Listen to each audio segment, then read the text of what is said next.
Laut Mati terletak di antara 3 negara, yaitu Israel, Yordania, dan Palestina. Disebut dengan Laut Mati karena tidak ada kehidupan di dalam laut tersebut. Jika berenang di Laut Mati, kita tidak akan tenggelam. Lalu, mengapa hal ini dapat terjadi ya? Peristiwa ini akan dipelajari dalam materi fluidastatis.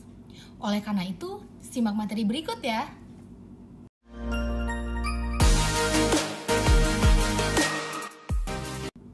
Assalamualaikum warahmatullahi wabarakatuh.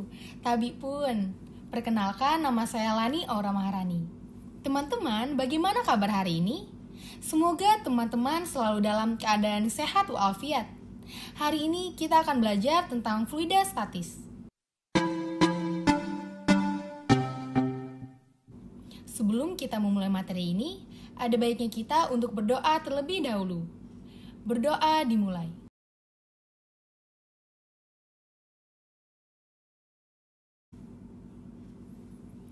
Berdoa selesai. Benda yang dimasukkan ke dalam air dapat mengalami kondisi tenggelam, terapung, atau melayang. Contoh kasusnya seperti dijelaskan pada awal video tadi. Manusia yang terapung ketika berenang di laut mati disebabkan massa jenisnya lebih kecil daripada massa jenis air laut. Hal ini sesuai dengan konsep hukum Archimedes. Sebelum kita mempelajari lebih lanjut tentang hukum Archimedes, kita perlu mengenal tentang apa itu fluidastatis. Teman-teman, tahukah kamu apa itu fluidastatis? Fluidastatis adalah ilmu yang mempelajari sifat-sifat fluida yang diam atau tidak bergerak. Mula-mula kita akan belajar mengenai tekanan. Tekanan didefinisikan sebagai gaya yang bekerja pada tiap bidang luas. Sehingga persamaannya adalah P sama dengan F per A, di mana P adalah tekanan, F adalah gaya tekan, dan A adalah luas permukaan.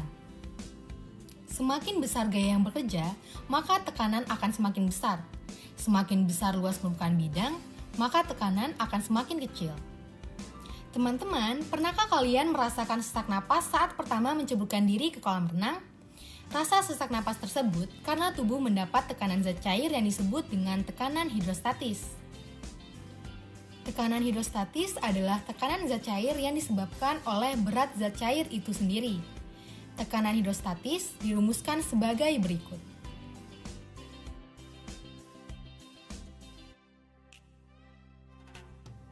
Tahukah kamu, tekanan dapat terjadi pada ruang tertutup. Tekanan pada ruang tertutup yang ditunjukkan oleh alat ukur tekanan disebut tekanan terukur. Udara di bumi atau atmosfer memiliki tekanan ke segala arah. Tekanan atmosfer dapat diukur menggunakan barometer. Tekanan atmosfer memengaruhi besarnya tekanan mutlak. Tekanan mutlak dirumuskan sebagai berikut. PG sama dengan P0 dikurang PA. PG adalah tekanan mutlak. P0 adalah tekanan atmosfer. PA adalah tekanan terukur. Selanjutnya, tegangan permukaan zat cair. Tegangan permukaan zat cair terjadi karena adanya kohesi di bawah zat cair yang lebih besar daripada kohesi di permukaan zat cair. Tegangan permukaan zat cair dituliskan dengan persamaan sebagai berikut. Gamma sama dengan F per L, di mana gamma adalah tegangan permukaan, F adalah gaya, dan L adalah panjang permukaan. Tegangan permukaan suatu zat cair dipengaruhi oleh beberapa faktor, diantaranya suhu dan zat terlarut. Keberadaan zat terlarut dalam suatu cairan akan mempengaruhi besarnya tegangan permukaan, terutama molekul zat yang berada pada permukaan cairan berbentuk lapisan monomolekular yang disebut dengan molekul surfaktan. Kapilaritas adalah peristiwa naik turunnya zat cair dalam pipa kapiler atau pipa sempit. Kapilaritas dipengaruhi adanya kohesi dan adhesi antara zat cair dengan dinding kapiler. Kenaikan atau penurunan zat cair pipa dirumuskan sebagai berikut. H sama dengan 2 gamma cos theta per rho GR, di mana H adalah kenaikan dan penurunan fluida pada pipa kapiler. Theta adalah sudut kontak. R adalah jari-jari pipa kapiler. Rho adalah massa jenis zat cair. G adalah percepatan gravitasi bumi. Dan gamma adalah tegangan permukaan. Gerakan dari lapisan fluida akan menimbulkan gesekan yang disebut dengan viskositas fluida. Makin besar viskositas fluida, maka makin sulit benda bergerak dalam fluida tersebut. Dalam kehidupan sehari-hari, viskositas lebih dikenal sebagai ukuran kekentalan suatu fluida. Dalam zat cair, viskositas dihasilkan oleh kohesi antara molekul-molekul zat cair. Sementara itu, viskositas dalam gas diakibatkan adanya tumbukan antara molekul-molekul gas. Tahukah kamu alat apa yang digunakan untuk mengangkat mobil ketika akan mengganti roda? Alat itu dinamakan dongkrak. Dongkrak merupakan salah satu contoh alat yang menerapkan hukum Pascal. Bunyi hukum Pascal yaitu tekanan yang diberikan pada suatu fluida dalam ruang tertutup diteruskan tanpa berkurang ke setiap titik dalam fluida dan ke dinding bejana. Hukum Pascal dirumuskan sebagai berikut. P1 sama dengan P2, atau F1 per A1 sama dengan F2 per A2. P1 dan P2 adalah tekanan pada piston 1 dan piston 2. F1 dan F2 adalah gaya tekan pada piston 1 dan piston 2. A1 dan A2 adalah luas penampang pada piston 1 dan piston 2. Seperti dijelaskan pada awal video tadi, benda dapat terapung, tenggelam, dan melayang. Lalu, mengapa ya hal ini dapat terjadi? Hal ini disebabkan karena adanya gaya apung. Gaya apung dikonsepkan melalui hukum Archimedes. Bunyi hukum Archimedes adalah sebuah benda yang tenggelam seluruhnya atau sebagian dalam suatu fluida diangkat ke atas oleh sebuah gaya yang sama dengan berat fluida yang dipindahkan. Hukum Archimedes dirumuskan sebagai berikut.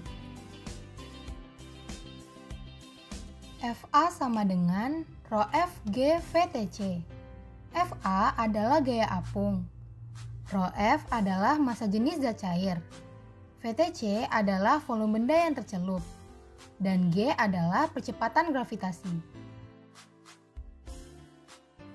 Untuk lebih melatih kemampuan teman-teman, mari kita berlatih soal-soal berikut ini. Soal yang pertama. Kapal laut membawa beban yang banyak tidak dapat tenggelam dikarenakan A. Kapal laut memiliki rongga volume kapal yang besar. B. Kapal laut memiliki rongga volume kapal yang kecil. C. Gaya apung kapal yang kecil. D.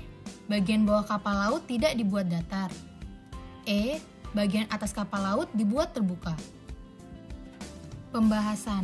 Jawabannya adalah A. Kapal laut memiliki rongga volume kapal yang besar. Massa jenis kapal laut lebih kecil daripada massa jenis air laut. Hal ini menyebabkan kapal laut membawa beban yang banyak tidak akan tenggelam. Soal yang kedua. Pembuluh silem berdiameter 3 × 10⁻³ cm mampu mengangkut air dari permukaan tanah ke daun dengan ketinggian 80 cm. Diketahui tegangan permukaan air 7,5 Newton per meter dan percepatan gravitasi 10 meter per sekon kuadrat. Berapa besar sudut kontak yang dibentuk antara pembuluh silem dengan air? A. 53 derajat.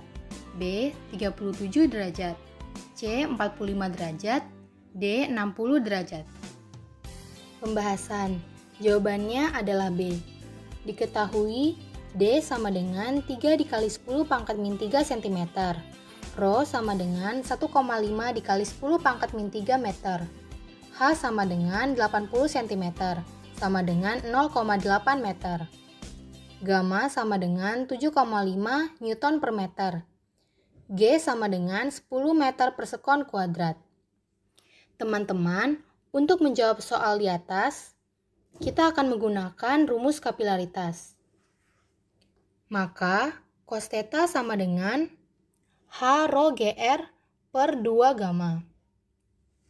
Sama dengan 0,8 meter dikali 1000 kg per meter kubik dikali 10 meter per sekon kuadrat dikali 1,5 dikali 10⁻³ meter per 2 dikali 7,5 Newton per meter. Sama dengan 12 Newton per meter dibagi 15 Newton per meter, sama dengan 0,8. Theta sama dengan 37 derajat. Jadi, sudut kontak yang dibentuk antara pembuluh silem dengan air adalah sebesar 37 derajat. Untuk melatih kemampuan teman-teman, silakan mengerjakan soal ini dengan mandiri.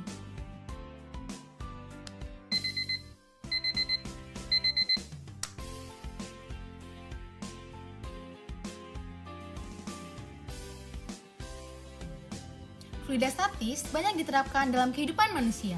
Lalu, peralatan apa saja ya yang menerapkan fluida statis?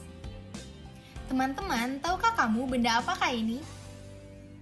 Benda ini adalah mesin hidrolik. Peralatan ini menerapkan prinsip hukum Pascal.